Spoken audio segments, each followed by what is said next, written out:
Thank you very much, Adrian, for this kind introduction. And thank you very much, of course, to the organizers, Thomas. Thank you for the invitation.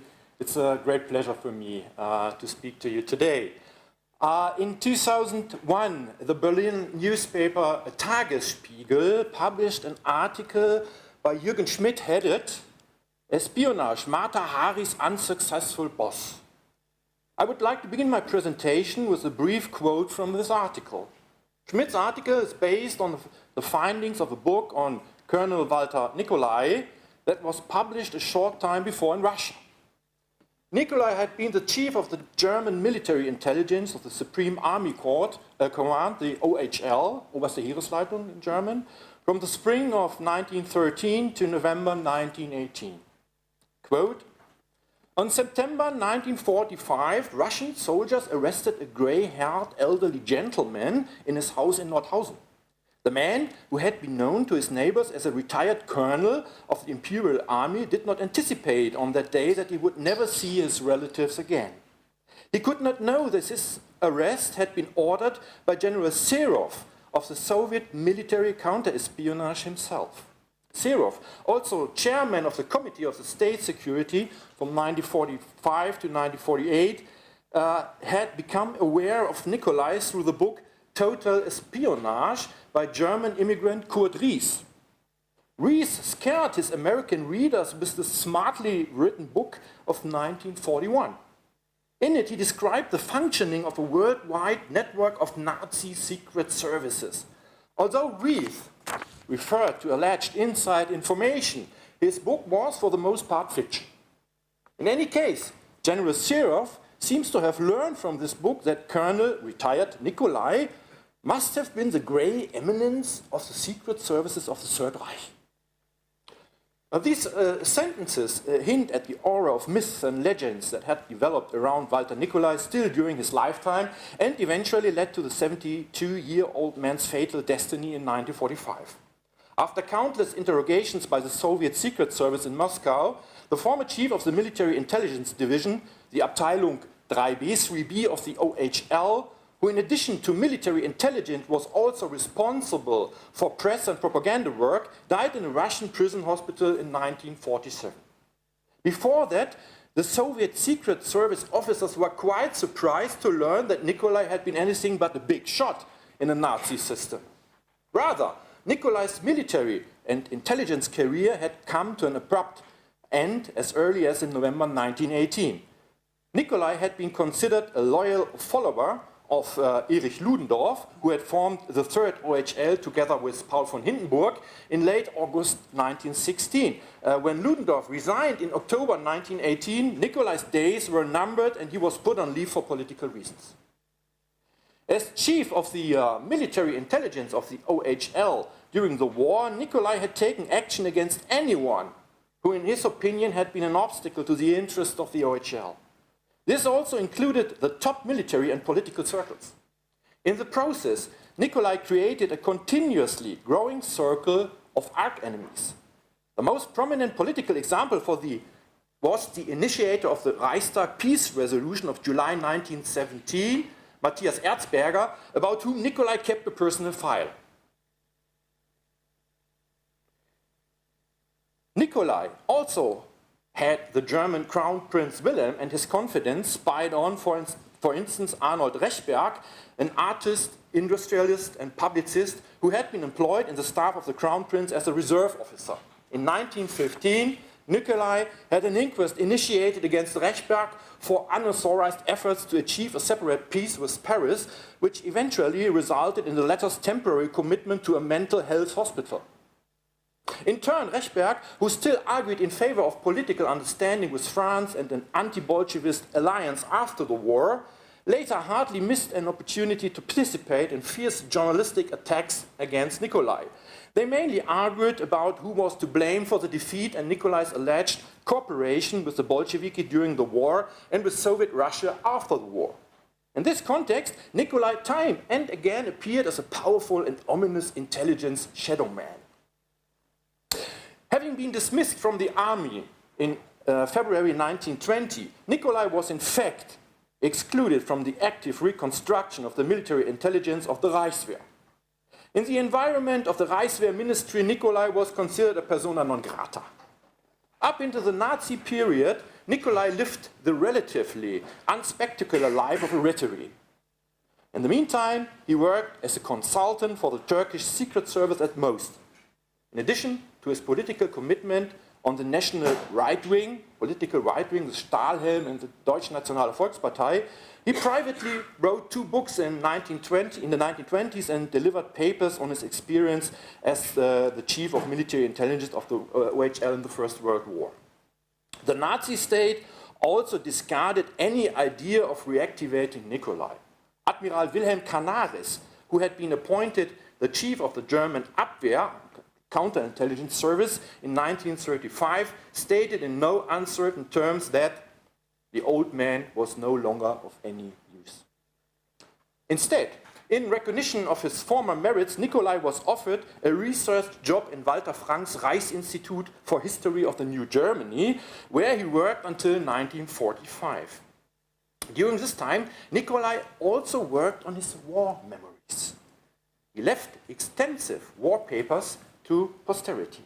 They include diary notes with retrospective explanations, letters to his wife, and numerous official and personal documents. These files that are kept at the State Archive of the Russian Federation in Moscow are currently prepared for publication in the framework of an edition project at my institute.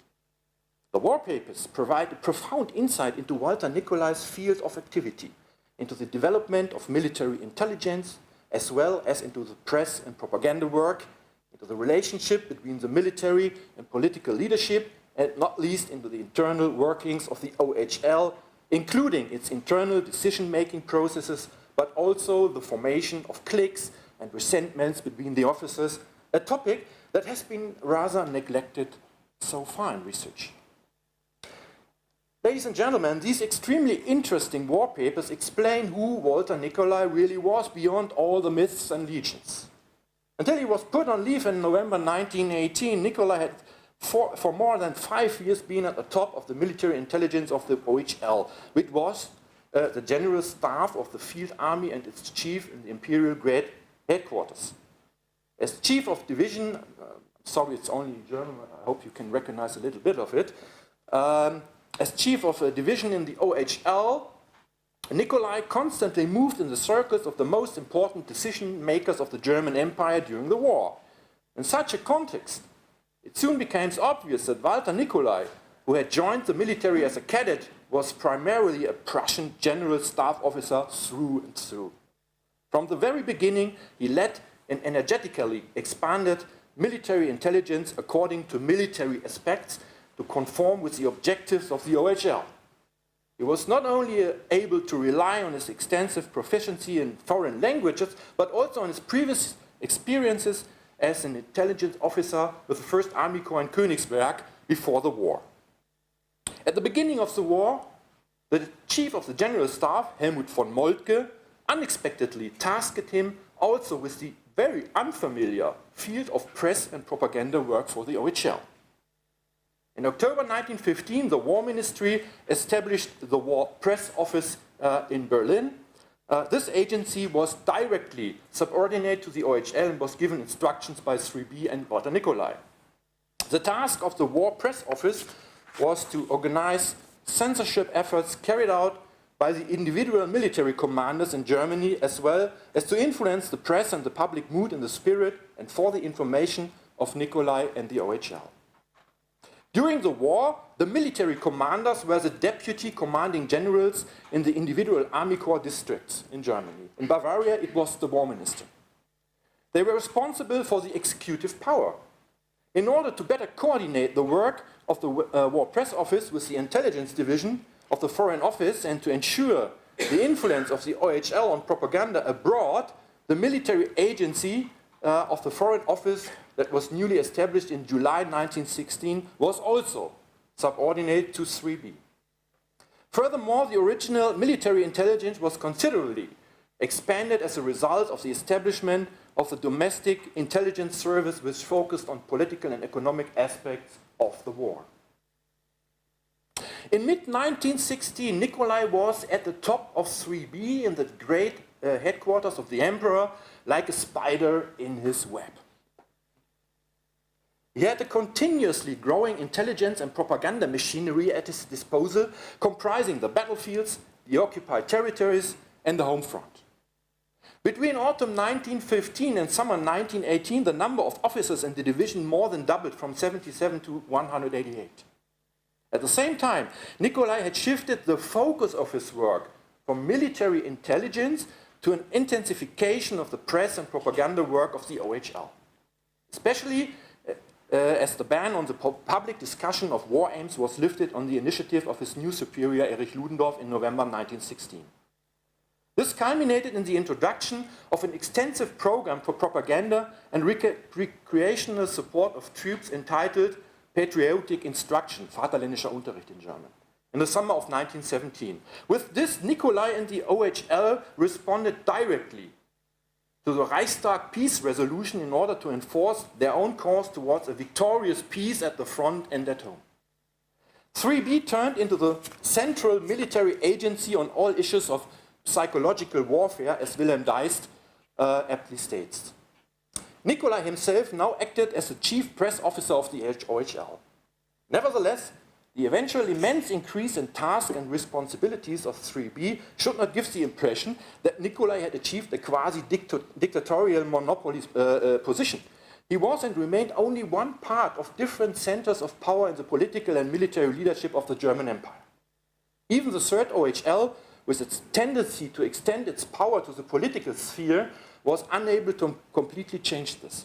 Ludendorff also rejected the idea of a military dictatorship that Nicolai mentioned to him.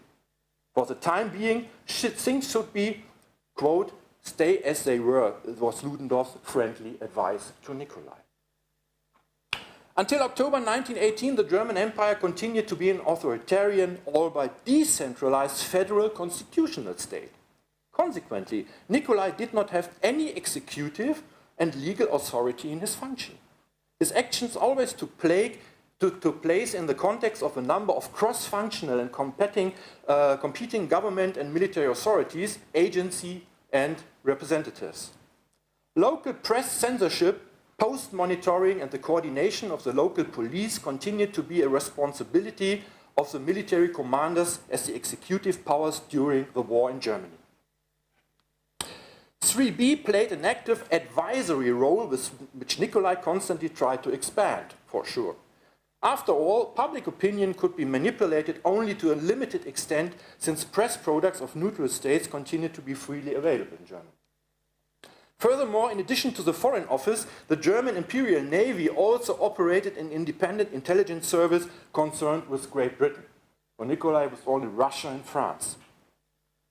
For instance, it was primarily the intelligence service of the Foreign Office, we heard from the first speaker, that contacted Russian revolutionaries in 1915 and initiated Lenin's return from exile in Switzerland via Germany in the spring of 1917.